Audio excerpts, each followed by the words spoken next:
특별할 것이 없는 빈 배낭을 소중히 메고 가느다랗고 이상한 지팡이를 쥔 채 계속해서 앞만 보고 하루 종일 매일매일 걷기만 하는 사람. 무언가로부터 끊임없이 도망치려 한 이 기이한 존머 씨의 이야기가 왜 이렇게 오랫동안 수많은 사람들의 마음속에 깊이 남아있는 것일까요? 그저 하나의 짧은 동화 같은 이야기인데 읽은 사람들은 모두 각기 다른 이유와 자기만의 느낌으로 자꾸만 되풀이 생각하게 되는 경험을 합니다. 어린 소년의 눈으로 바라본 이상하고 슬픈 존머 씨에 대한 이야기. 광복일의 최대 베스트셀러 50에 선정될 만큼 많은 사랑을 받은 이 이야기는 분명히 여러분의 마음속에도 스스로에 대한 수많은 물음표와 그것보다 더 많은 세상에 대한 느낌표들을 남겨드릴 것입니다.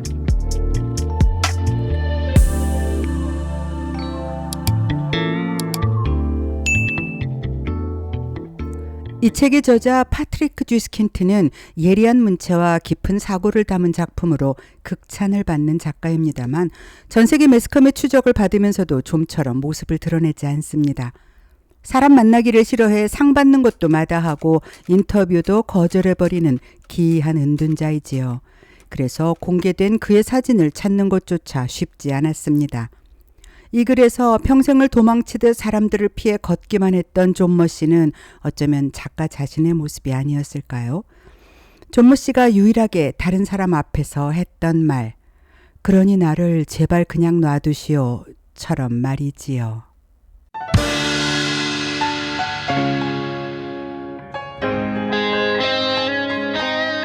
나무 타는 것을 좋아하던 어린 사내아이인 주인공은 외투의 단추를 풀고 그것의 양끝을 양손으로 잡기만 하면 바람을 타고 거침없이 날 수 있을 것이라고 생각합니다.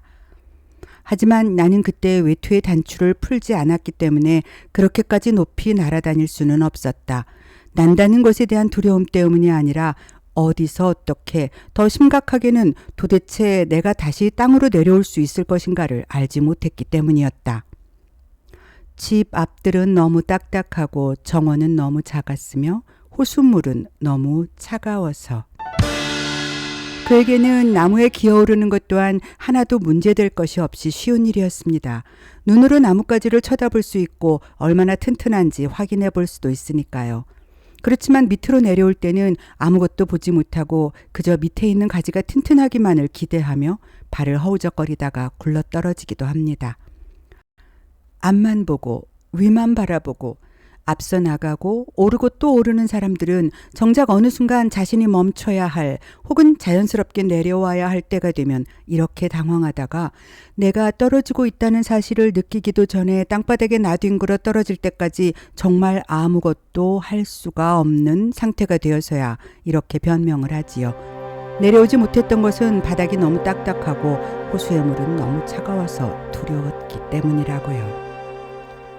지금 나는 얼마나 긴 거리를 앞만 보고 직진해 왔는가.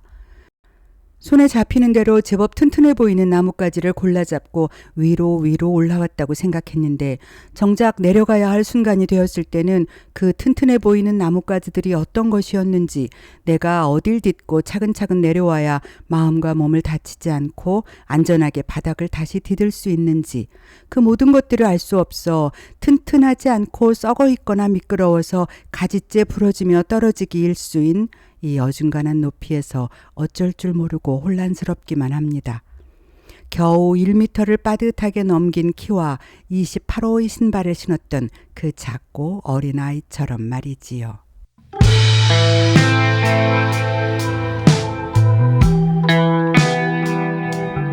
존머 씨에 대해 그 마을의 사람들은 그가 누구인지 아무도 알지 못합니다.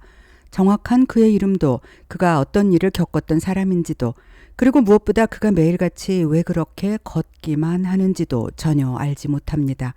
그러나 다른 한편으로 그 마을의 모든 사람들은 그를 알고 있습니다. 마을 사람들이 집 밖을 나서게 되면 어디에서든 걷고 있는 그를 마주치게 되기 때문입니다. 주인공인 어린 사내아이에게도 존머 씨는 단지 기이할 뿐 아무것도 아닌 사람이지만 묘하게도 그 아이의 일상의 중요한 순간에는 어김없이 그를 마주치게 됩니다.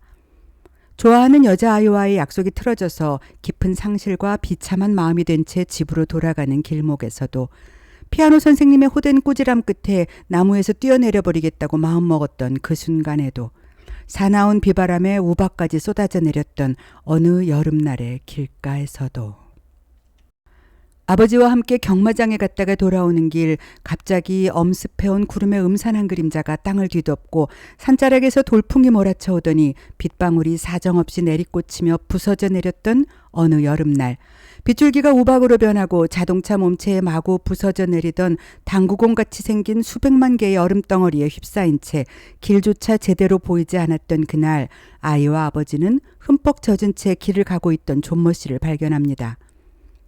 어서 타시라니까요. 날씨도 이런데 집으로 모셔다 드리겠습니다. 아버지의 권유에도 존모 씨는 아무런 반응을 보이지 않습니다.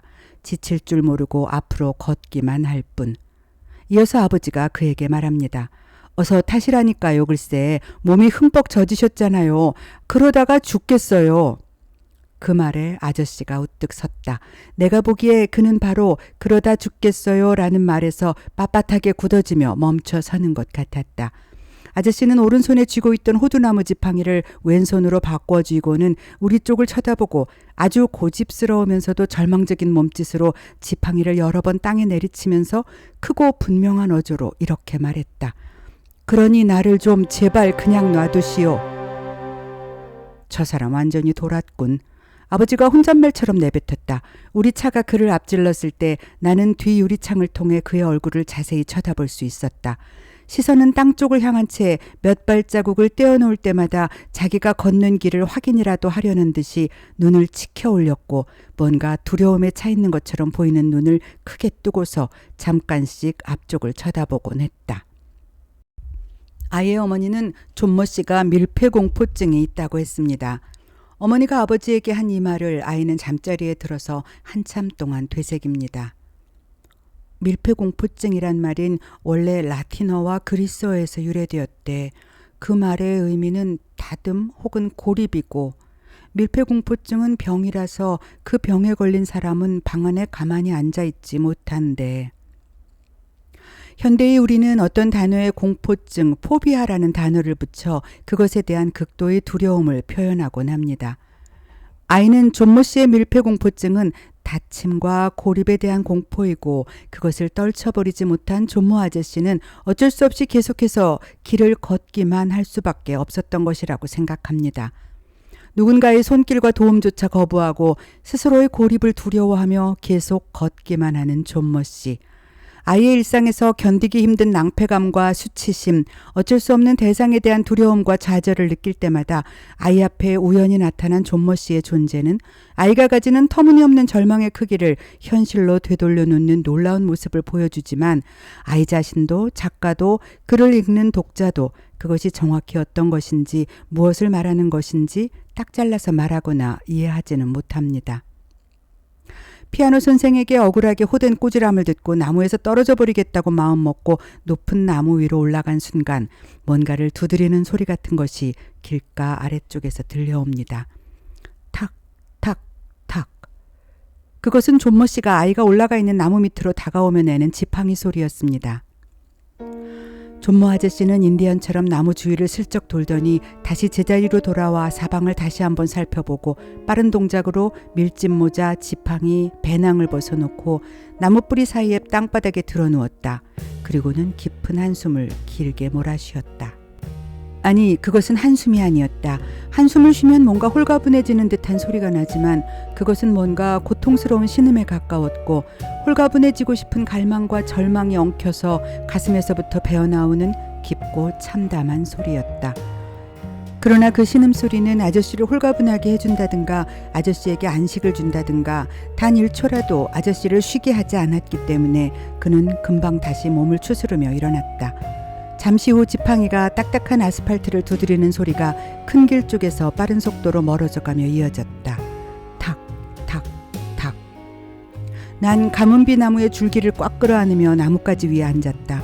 내가 어떻게 그 자리까지 되돌아갔는지 나 자신도 모르겠다. 온몸이 부들부들 떨렸다. 오한이 났다. 낭떠러지로 떨어지고 싶은 생각이 갑자기 싹 가셨다. 난 내가 어떻게 그런 바보 같은 생각을 했는지조차 기억할 수 없었다.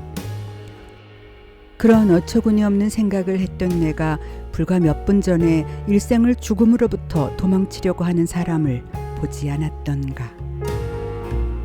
아버지가 도와주려고 했던 말 그러다 죽겠어요와 존모 씨가 일그러진 표정으로 힘주어 내뱉은 말 그러니 나를 제발 그냥 놔두시오.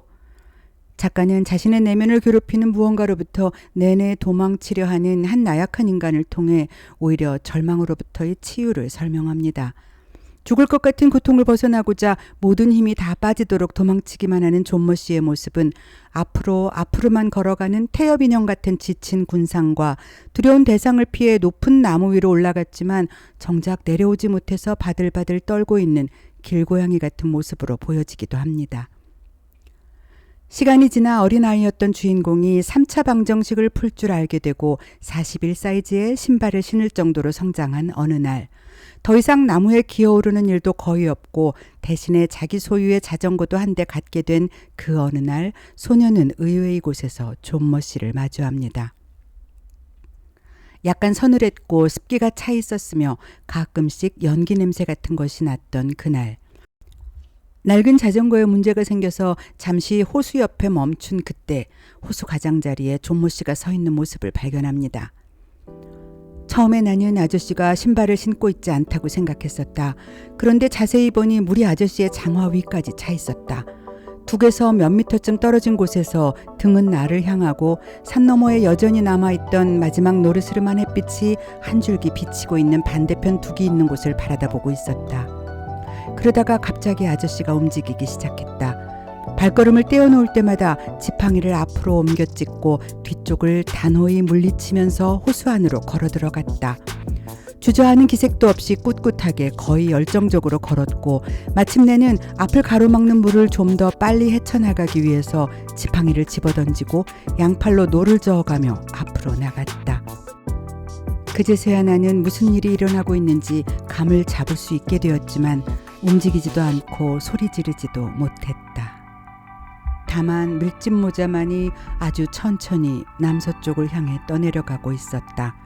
나는 그것이 어둑어둑한 원경으로 사라지기 전까지 오랫동안 그것을 쳐다보았다. 존모 씨가 사라지고 난 다음 한동안 마을 사람들은 그가 어디로 사라졌는지에 대해 이런저런 이야기를 하지만 소녀는 그가 알고 있는 것에 대해 단 한마디도 하지 않았습니다.